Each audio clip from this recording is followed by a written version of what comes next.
Hello. In the 19th century, the wealth of industrialised Britain was the envy of the world. At the same time, a soaring population and class inequality brought pressing social needs. Extremes of deprivation were captured by artists, including Theodore Jericho.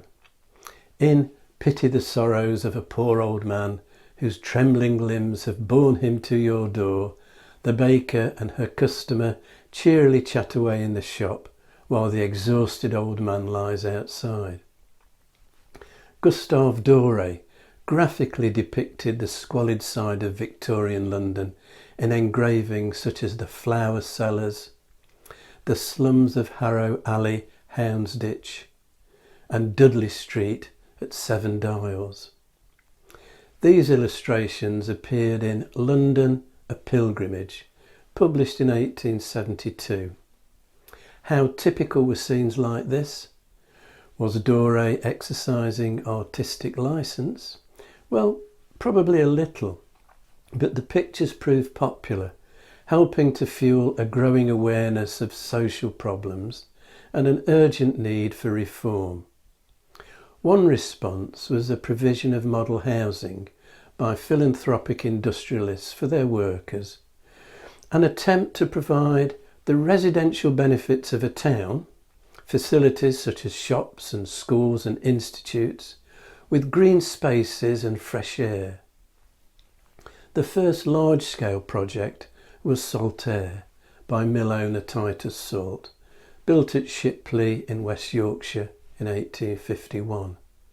Work began on Port Sunlight on the Wirral for the Lever brothers in 1888.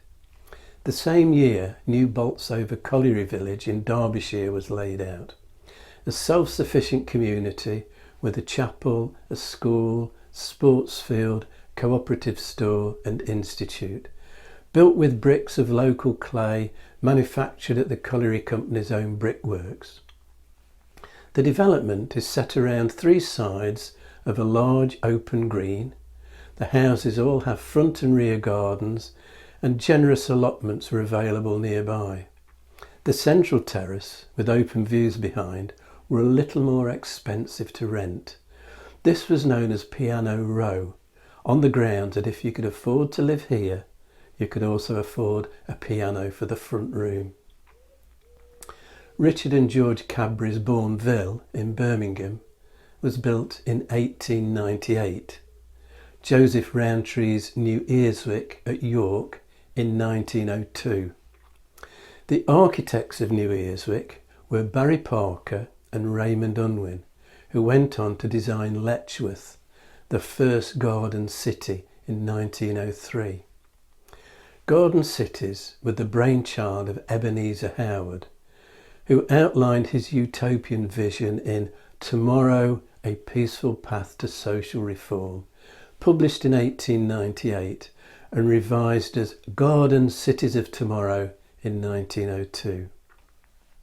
Parker and Unwin's Letchworth became a template for many developing suburbs, tree-lined curving streets and famously Britain's first roundabout.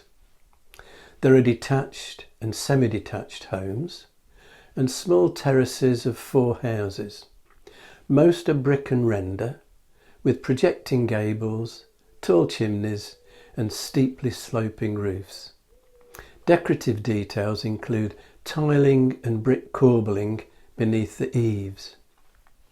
Artist Spencer Gore, known to his friends as Freddie, lived at Letchworth for a few months in 1912, staying in a house that belonged to Harold Gilman, and Spencer Gore and Harold Gilman, along with Walter Sickert, were the leading lights of the Camden Town group of artists. Gore painted the house and the surrounding countryside. This is probably Norton Common.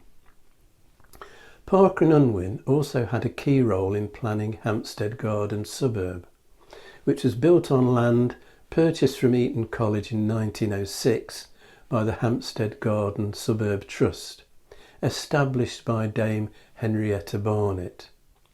Unlike garden cities, Hampstead Garden Suburb was entirely residential. The low-density cottage-style homes feature the same prominent gables and steeply sloping roofs as the houses at Letchworth, reflecting a kind of diluted arts and crafts aesthetic.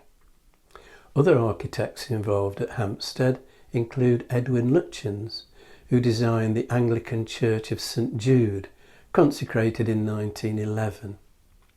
Henrietta Barnett's husband Samuel was the priest of St Jude's parish in Whitechapel, at the time an area of London's East End notorious for overcrowding and squalor. At St Jude's, the steep pitch of the roof is relieved by dormers, hips and gables. Tiers of open brick arches on the tower owe something to Italian Gothic, and the East End owes something to the designs of Christopher Wren. The architectural style of Lutyens' house designs has been described as Queen Anne Revival, and I shall return to unpack that particular term next time. If you've enjoyed this video, hit the like and subscribe buttons and click on the notification bell to be informed when the next video is available, or you can subscribe by clicking on the rose window over my shoulder.